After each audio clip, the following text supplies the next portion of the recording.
Gəlin bu suala baxaq. Bizə kompleks ədədi cəbri şəkildə verib, onun trigonometrik şəklini istəyir bizdən.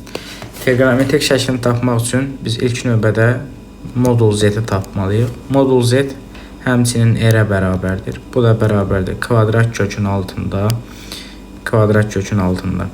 2-nin kvadratı plus 2 kök 3-ün kvadratı.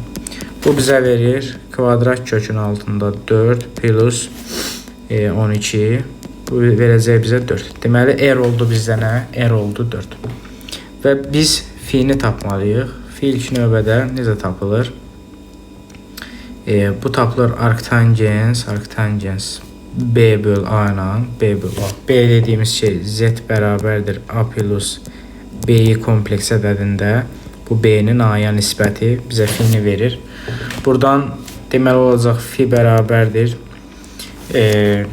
arktangens 2 kvadrat kök altında 3 bölünsün 2.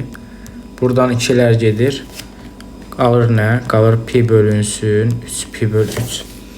İndi biz z-i trigonometrik şəkildə yaza bilərik. Z bərabərdir r vurulsun. R tapdım 4. 4 vurulsun kosinus fi.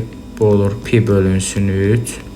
Üzərinə gəlinsin i sinus pi bölünsün 3. Pi bölünsün 3. Bu şəkildə.